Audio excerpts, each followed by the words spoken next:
The Kryvacs discovered early in their evolution that thoughts could bridge the gap between minds.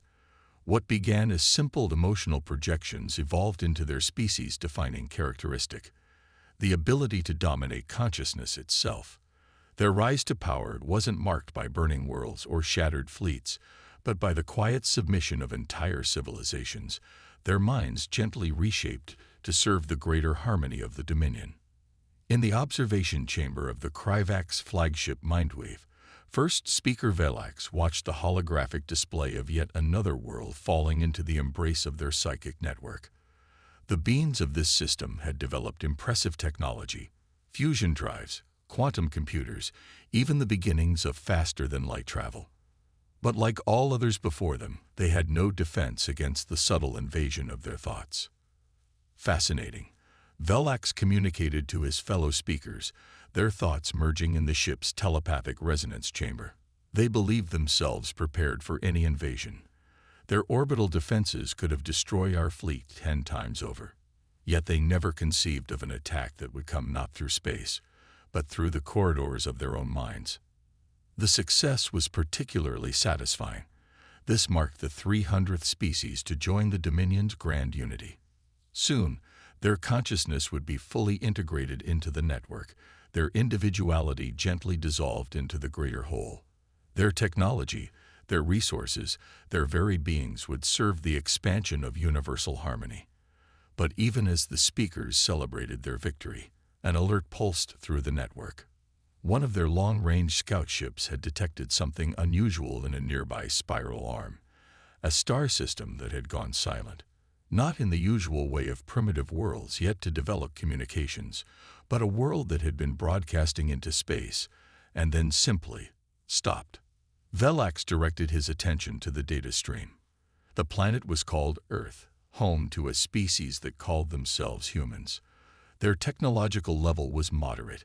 They had reached their moon, sent probes to nearby planets, and filled their orbit with crude satellites. Nothing that should have posed any concern to the Dominion. Yet something about the silence troubled him. The cessation of signals hadn't been gradual, as might be expected from a civilization's collapse. It had been coordinated, deliberate. Most peculiar of all, the planet still showed signs of life and technology, but all meaningful communications had simply vanished. Deploy a closer observation unit, Velax commanded. This requires direct investigation. The scout ship that arrived in Earth's solar system 3 months later found a puzzle that deepened with every scan. The planet's population had dropped dramatically, yet there were no signs of war or natural disaster. Major cities still stood, but they were largely empty. Power plants still operated, but at minimal levels. Most striking of all, the humans' primitive information network remained active, but it carried only automated signals. No genuine thought or consciousness registered on even the most sensitive telepathic scanners. First speaker, the scout ship's commander reported, "We have detected numerous underground facilities across the planet. They appear to be storage units of some kind. Millions of biological signatures, but they register as dormant." Velax absorbed this information with growing unease. In all their centuries of expansion, they had never encountered a species that simply disappeared. Some fought, some fled, some surrendered, but none had ever simply gone silent. He commanded the scout ship to maintain its distance and continue observations. The Dominion had not become the supreme power in known space by acting rashly. Deep beneath the Earth's surface, in bunkers shielded by experimental materials that blocked not just radiation but psychic emanations, millions of humans slept in cryogenic suspension. They were the result of Project Silence, humanity's desperate gamble when their most sensitive instruments had detected the first whispers of alien thoughts at the edge of their solar system. Dr. Elena Martinez, one of the project's lead scientists, had made the final recording before entering her own cryopod. "We detected them years ago. Subtle influences in the minds of our leaders, our scientists, our military commanders.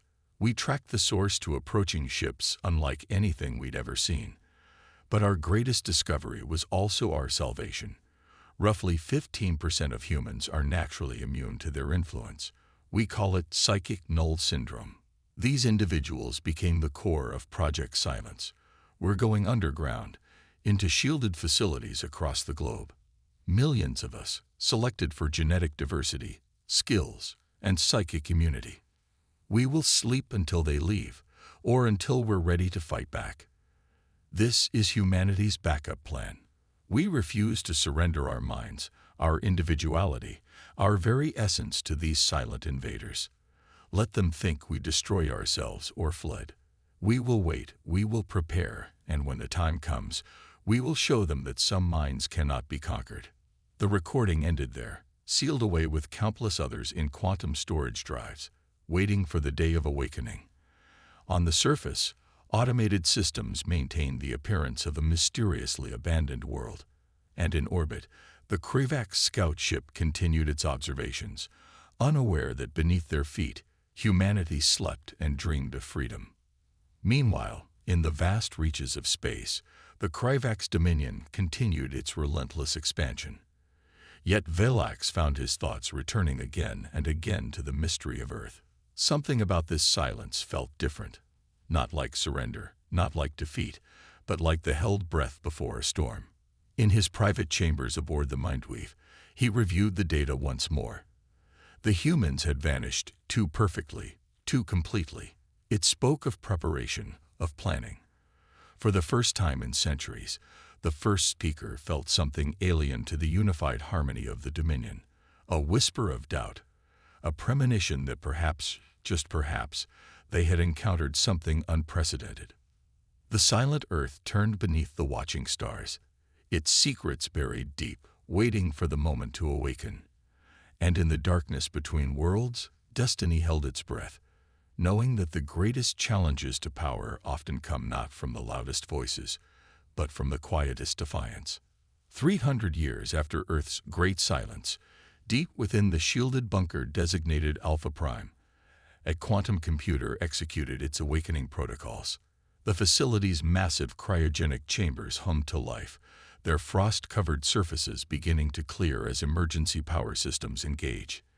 In Pod 01, Dr. Elena Martinez's vital signs strengthened as the revival process began. The awakening was not random. The facility's AI had detected a specific set of conditions in the cosmos above. The Cryovacs had finally made a critical mistake. In their centuries of unchallenged dominion, they had grown complacent, failing to notice the subtle changes in their psychic network. The enslaved species were beginning to develop resistance. Elena's eyes opened slowly, her mind processing 3 centuries of automated data collection. The neural interface installed before her preservation fed her vital information. The Cryovacs now controlled over 400 species, but their grip was weakening. Minute fractures had appeared in their psychic web, tiny moments of individual consciousness breaking through the collective control. Revival sequence continuing as planned. The AI's voice echoed through the chamber. All vital signs nominal. Initiating wake-up for primary command staff. In adjacent pods, other key personnel began to stir. Colonel Sarah Chen, commander of Earth's last Special Forces Unit.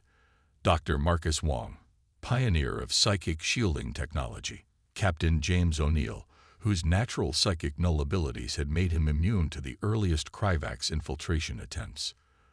Elena stood shakily, her muscles responding to the electrical stimulation they'd received during stasis. "Status report," she commanded, her voice hoarse from centuries of disuse. The Cryovacs maintained dominion over approximately 60% of the known galaxy, the AI responded. However, analysis indicates increasing instability in their control network. 17 species have shown signs of developing natural resistance within the last decade.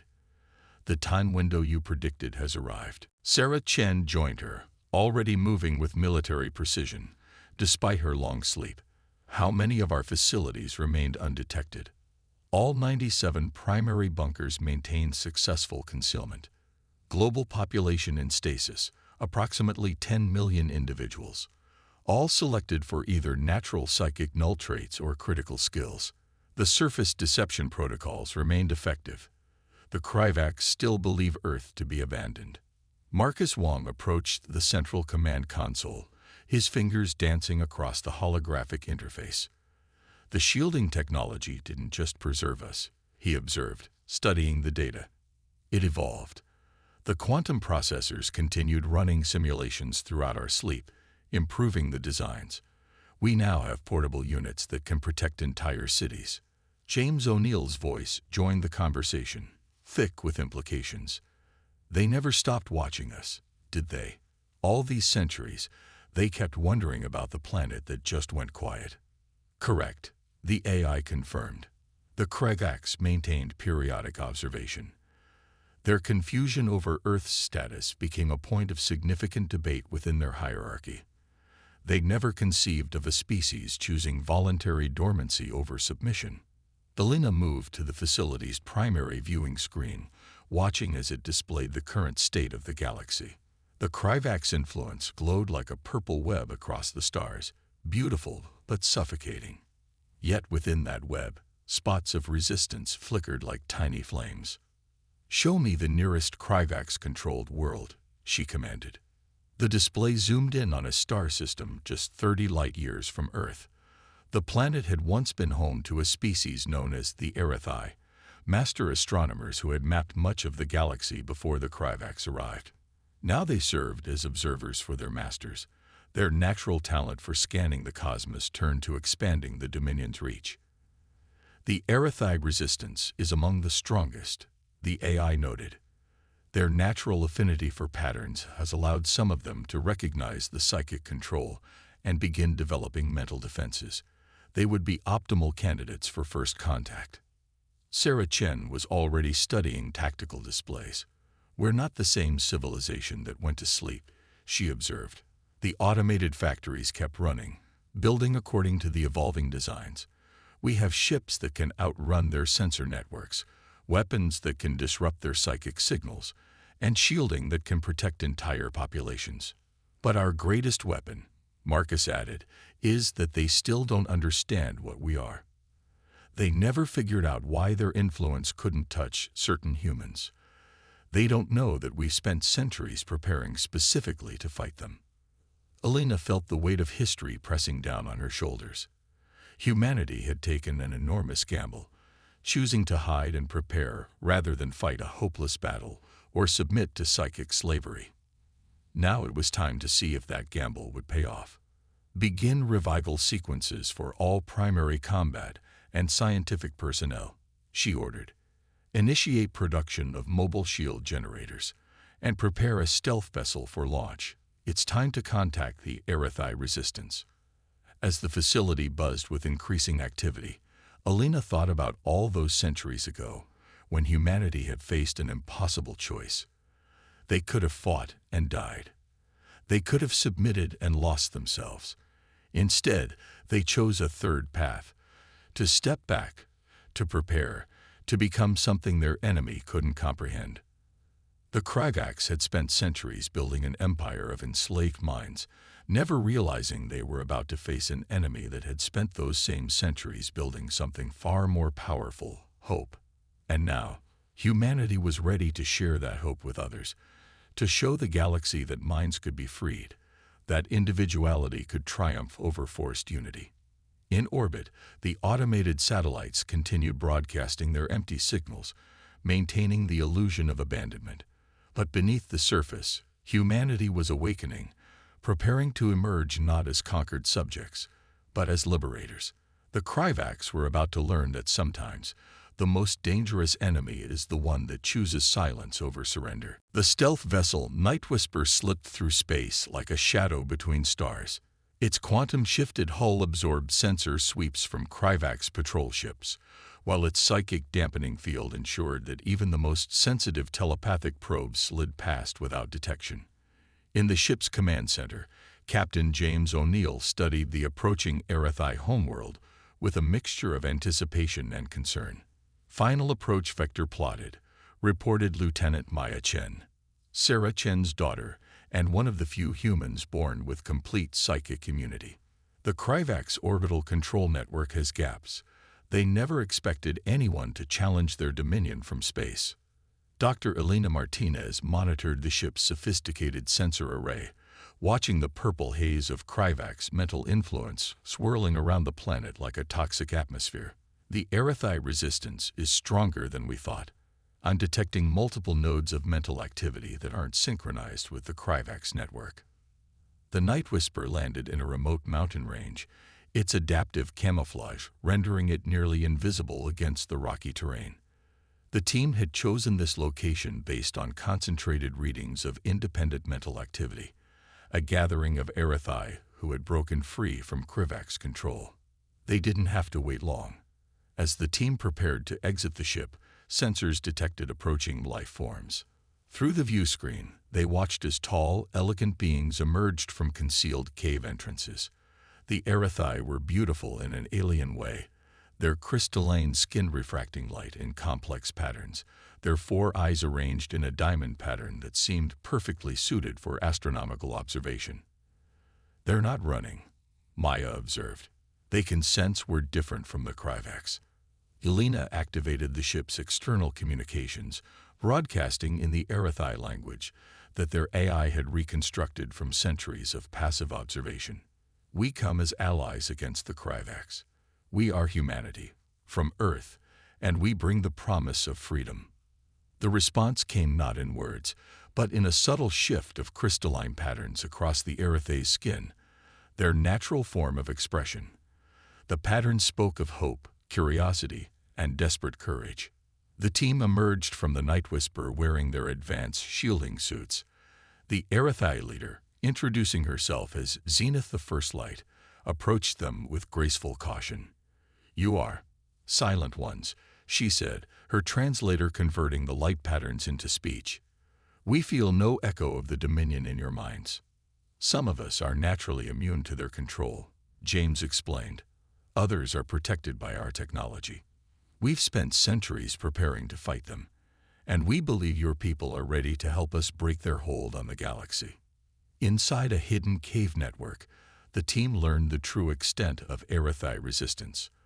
Over generations, some had developed the ability to create mental blind spots, areas of consciousness the Kryvaks couldn't perceive. These individuals had slowly built a secret society, passing their techniques to others, waiting for a chance to break free completely. Elena unveiled the portable shield generator they had brought. "This device can protect an entire city from Kryvak's control. But we offer more than just protection. We bring understanding.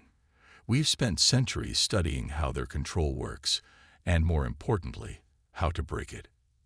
Marcus Wong, who had joined the mission as their chief scientist, explained the breakthrough. "The Kryvaks don't just control minds. They create a networked consciousness. But networks have vulnerabilities. Introduce enough disruption at key nodes, and the entire system becomes unstable." The Erythai resistance leaders absorbed this information, their skin patterns shifting in complex calculations. "The Dominion's control has been weakening," Zenith confirmed. "More of our people wake up each cycle, but we lack the means to protect them once they do. That's why we're here," Sarah Chen said, stepping forward. "Earth is awakening, but we're not just fighting for ourselves. We're going to liberate every species under Kryvak's control, and we want the Erythai to be our first allies." The plan they developed was bold. The Erythai's natural talent for pattern recognition made them ideal candidates for understanding and exploiting weaknesses in the Kryvak's network. Combined with human technology and immunity, they could create cascading disruptions that would free entire populations. But as they planned, high above in orbit, a Kryvak's patrol ship detected an anomaly, not the humans or their vessel, but a slight irregularity in the mental network covering the planet. The Watchers had grown complacent over centuries of absolute control, but something was changing. The harmony was developing discordant notes. In the Mindweave, First Speaker Valax felt the disturbance.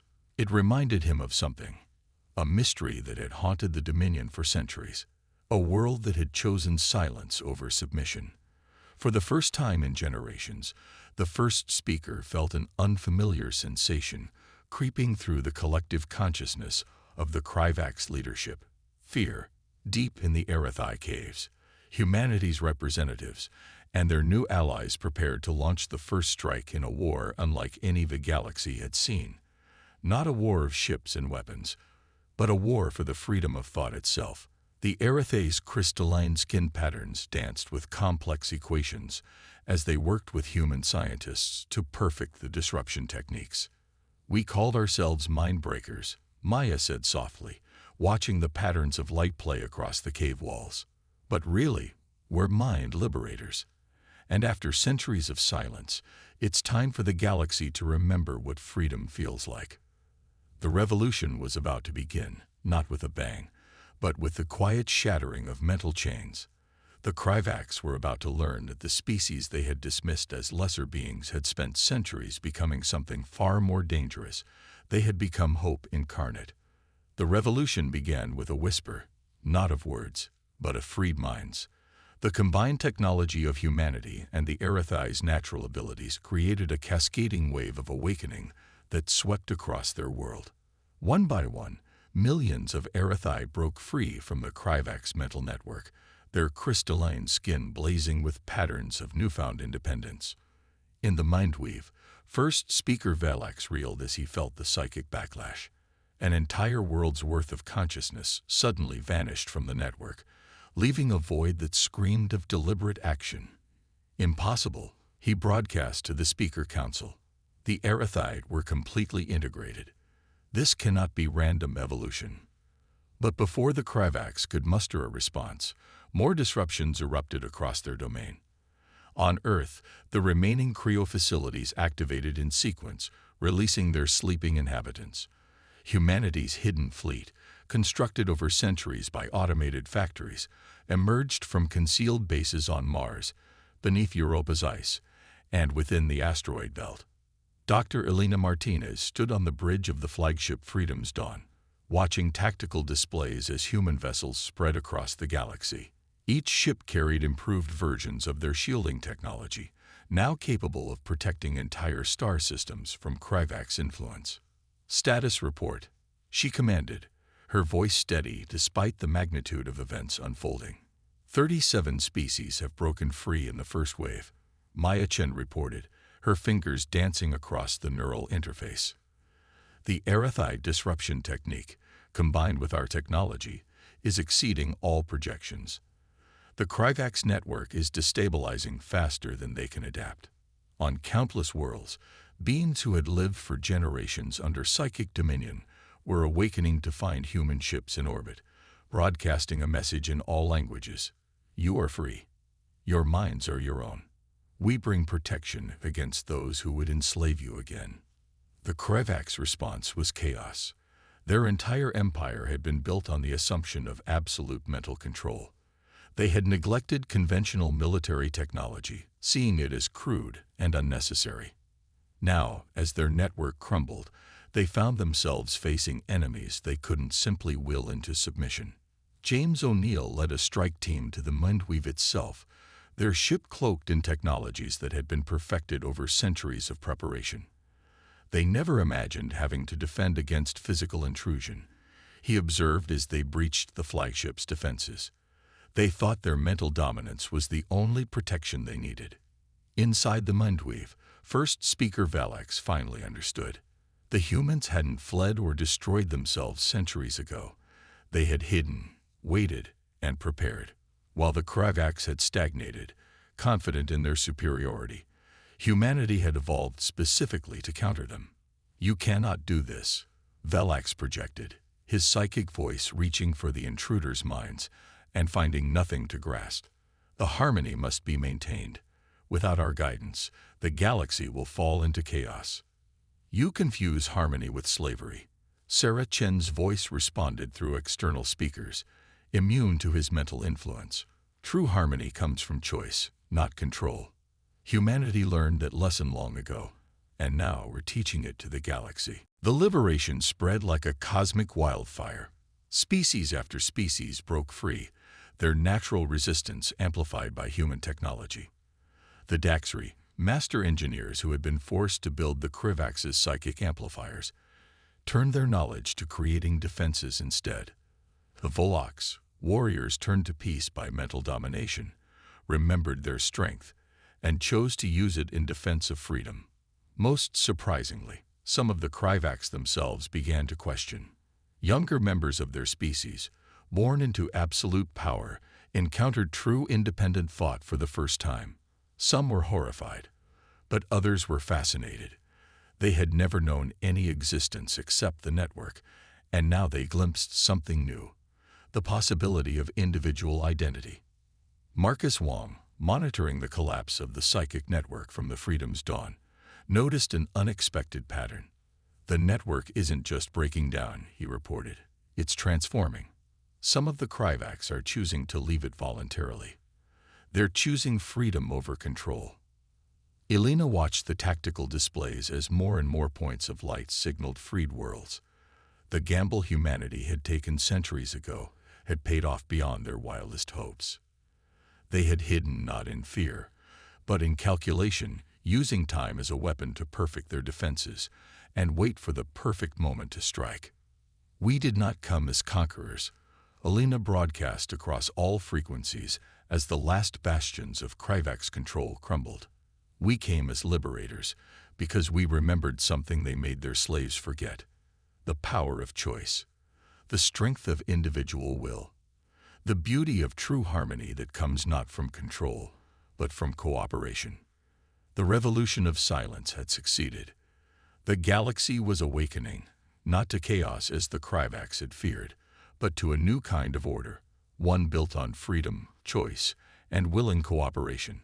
Humanity had emerged from their long sleep not just to save themselves, but to show the galaxy that the strongest bonds are those that are freely chosen.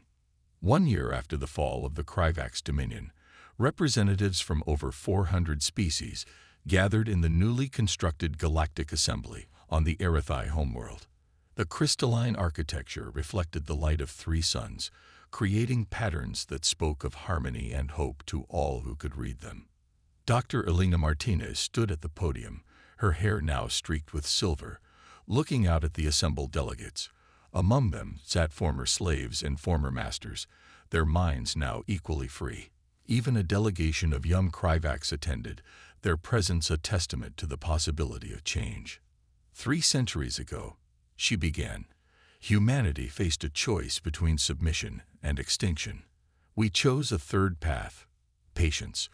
We slept while our automated systems evolved our technology. We waited while our enemies grew complacent. And when we awoke, we found a galaxy ready for change. In orbit above the assembly, the Freedom's dawn maintained its vigil alongside ships from dozens of species. Captain James O'Neill watched the proceedings from the bridge, remembering the long journey that had brought them here. The Kryvaks believed that forced unity was the only path to peace. Elena continued. They feared that individual minds would inevitably lead to chaos and destruction. But they forgot something fundamental about consciousness itself: its yearning to grow, to change, to choose. In the audience, Zenith of First Light's crystalline skin rippled with patterns of agreement. The Erythai had emerged from liberation as natural mediators, their ability to perceive and display complex patterns making them invaluable in building bridges between species. Humanity did not wake to become new masters, Elena declared. We woke to prove that true strength comes not from domination, but from diversity. Not from control, but from choice. The Galactic Assembly we create today will be founded on these principles. The new coalition was taking shape in ways no one had predicted. The Daxri, freed from mental slavery, had turned their engineering genius to solving problems of cooperation rather than control. They had developed technologies that allowed different species to share experiences while maintaining their mental independence. The Volaks, once the unwilling warrior slaves of the Dominion, now served as peacekeepers by choice, their natural strength tempered by newfound wisdom. They understood better than most the difference between imposed order and chosen duty. Most surprisingly, the young Kryvaks who had chosen freedom were developing in extraordinary ways. Without the constraint of the network, they discovered they could use their telepathic abilities to bridge understanding between species, while respecting mental boundaries. Maya Chen, standing beside her mother Sarah at the assembly, monitored the psychic atmosphere with her natural sensitivity. "There's no trace of the old network," she reported, "but something new is emerging. Not a forced unity, but a voluntary interconnectedness. They're choosing to share thoughts while maintaining their individuality." Marcus Wong, now leading the Scientific Council, presented the next phase of their shared future. "We've learned that consciousness itself is more resilient and adaptable than anyone imagined. The same technologies we use to break mental chains can now be used to build bridges of understanding between willing minds." The Assembly voted to establish new principles for galactic cooperation. No species would be allowed to dominate another. Mental sovereignty became recognized as a fundamental right. The technology for psychic shielding was freely shared, ensuring that no one would ever again be forced into mental slavery. "But our greatest achievement," Elena concluded, "is not in what we destroyed, but in what we're building." The Cryovacs sought to create perfect harmony through control. "We've discovered that true harmony only emerges from freedom, the freedom to disagree, to debate, to choose different paths while still working together." First speaker Velax's successor, a young Cryovax named Nexus, addressed the assembly next. "My species spent millennia fearing the chaos of individual minds. We thought we were creating peace. Instead, we stagnated, while those we sought to control evolved beyond us. We choose now to learn rather than to teach, to listen rather than to command." As the assembly concluded its first session, Elena stood with her original team on an observation deck, watching the flows of ships around the planet. Each vessel represented a free species, choosing to work together rather than being forced to submit. "We slept for centuries," James mused, "but the galaxy was the one that truly awakened." "That's the thing about consciousness," Elena replied, watching a group of Arathai children playing with young Cryovacs, their minds touching gently, respectfully. "It won't be contained. Every attempt to control it just creates pressure for change." The Cryovacs tried to create a single unified mind, but instead they created the conditions for 1,000,000 minds to flourish.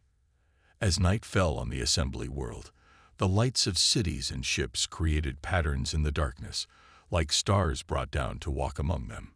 Humanity had emerged from their long silence not to conquer, not merely to free, but to show the galaxy a truth that every species needed to discover for themselves.